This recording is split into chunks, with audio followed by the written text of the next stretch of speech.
Hello friends and family, thank you for joining me again. This is part of our series on my book, Ernest from Earth, and we're going to jump into the classroom curriculum guide that I put together. This is something that's available. I've shared with some people in education who are using the books in their classroom. I'm very thankful for that. This is something I'm going to work through it here on the audio and the video. If anybody wants the curriculum guide, I'm happy to just send it to people, kind of just giving that to anyone who's interested in using the book to support social emotional competencies as well as literacy skills, and to just work through the text for a deeper understanding. So I'm going to go through the questions in the curriculum guide and then just give other insights. This will also be sort of the segment where I talk a little bit more about the writing process, the book in general, specifically related to the chapter we just finished. So we're going to discuss chapter 1 of the book.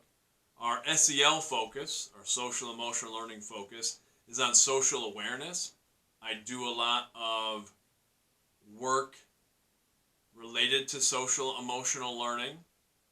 I do a family time, so we call it family time, is the social emotional learning curriculum that I've been using in my classroom, that I've developed, that I do with my students.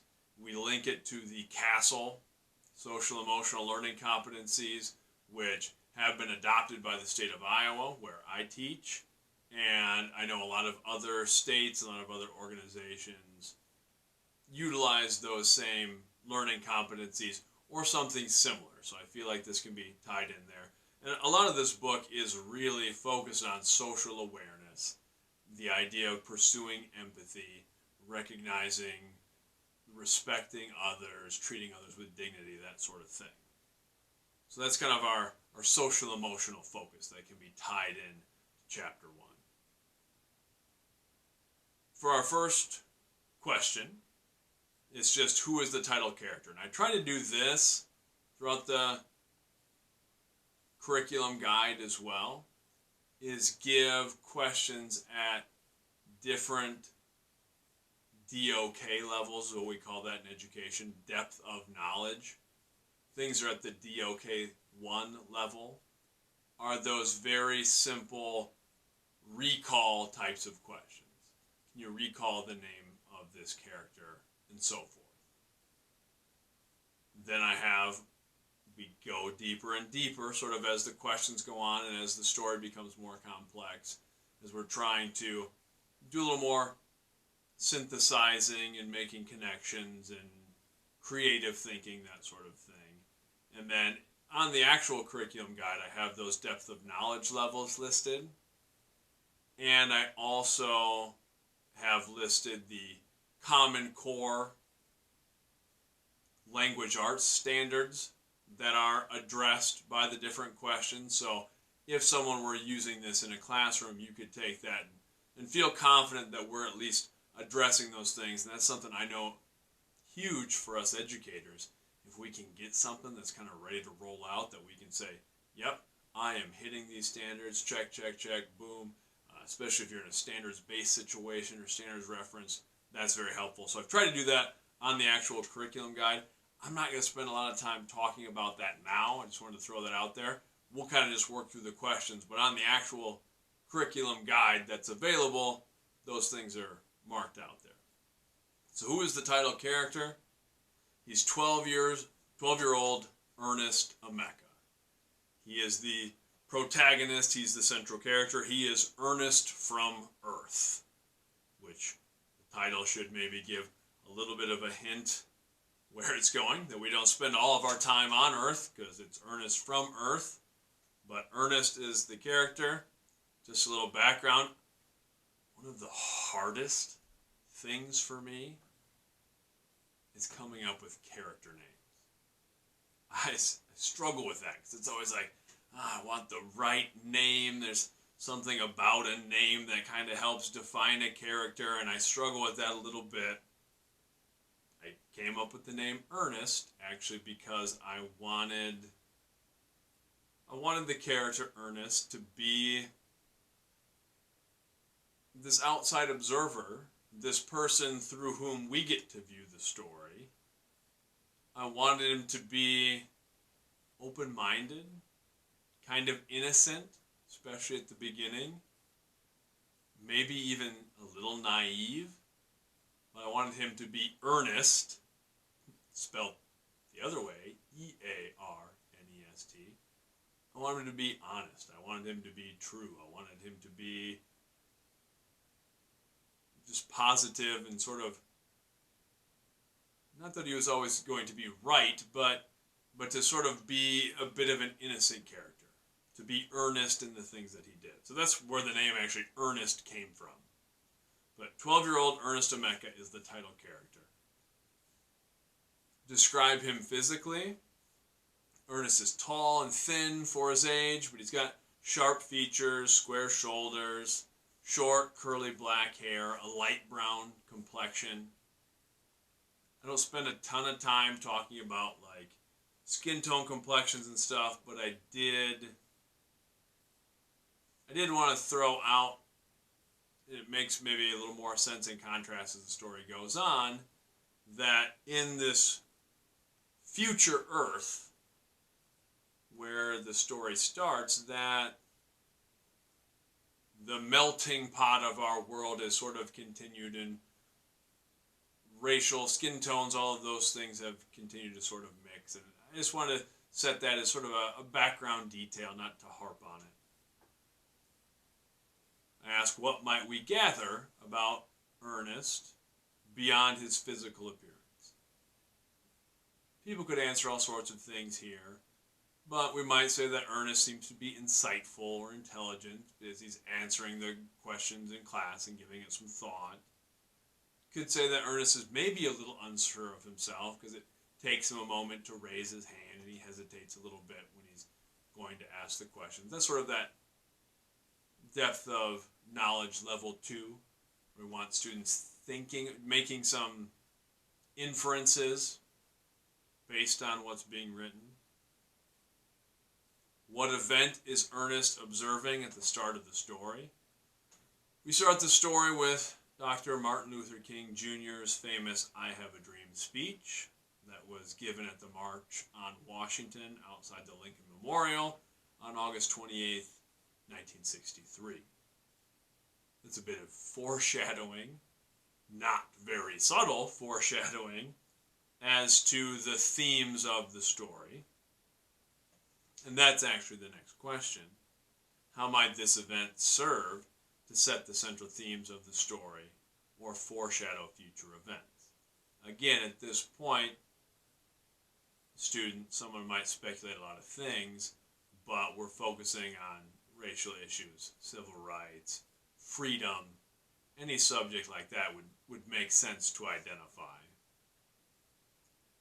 Where is Ernest really? He's actually in his classroom. The March on Washington was a holographic projection. I use that to sort of set that this is in the future. That's not something, we're getting closer as we have virtual reality. We have virtual reality in classrooms where we can experience some things like this. But in my mind, it was, wouldn't that be a wonderful thing in classrooms like the holodeck from Star Trek and things like that, where students could be in a classroom and boom, the room becomes this virtual reality experience where it's now here we are standing together in what seems, looks, feels, sounds like what it might have really been to be there in 1963 and hear those powerful words being spoken, to immerse students in that. And I wanted that to be sort of the first indication of like, oh, we're in the future, we're technologically advanced. This is not our current contemporary society. Around what year does this story take place? Story takes place around 2160. because the one student references that it was almost 200 years ago. So I don't give an exact date, but we can, by that little clue, say, okay, well, if it's about 200 years from 1963, then it's around 2160, 2163, something like that. How do we know? Well, we just do the math there, because he says it's almost 200 years ago. Is studying the past important? That's something I want. That's the question posed in the first chapter. That's something I want students to think about. Is studying the past important? Why or why not? Sometimes it's easy for us to be dismissive about the past, or to study it and not really take away any lessons that we apply.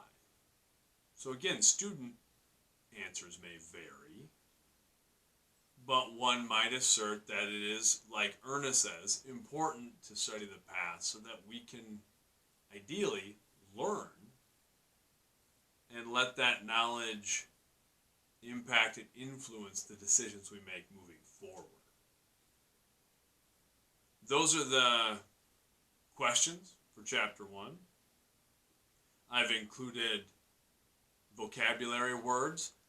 I tried to write the book at about a 7th grade level, but I wanted to push students of that age group, of that middle grade age group, with some of the sentence structure and some of the vocabulary, not to talk down to people. I don't think that's good at any age. To kind of stretch a little bit. So I'm not going to go over all of the vocabulary for this video and audio, but that's something included in the curriculum guide as well. And then I have a few other extended thinking activities that I tried to tack on to pretty much every chapter, where one of them is simple: draw a picture of Ernest. What do you picture Ernest looking like? I didn't want to give a ton of description. I wanted people to be able to see themselves in the characters, but because racial issues are part of it, I do give some information about how people look a little bit. So how do you picture Ernest? Then, as sort of a cross-curricular and cultural connection activity, listen to or read Martin Luther King Jr.'s I Have a Dream speech and discuss the American Civil Rights Movement. Discuss that movement and the role of Dr. King. That's something that I think is good, and we can do that in education. We can tie things into other subjects. We can tie things into other experiences. Anytime that we can talk about social things, I think that's good. We can talk about it in a safe and positive way. That's kind of the wrap up of Chapter 1. I think it's maybe kind of an obvious way to set up the story. It's easy to nitpick anything that I've written when I go back and look at it, but I kind of wanted to set that tone of, this is what we're talking about, but hopefully this is a different way of approaching it, a way of looking at it from sort of an outsider perspective as somebody who's coming into this with a little innocence, a little naivete.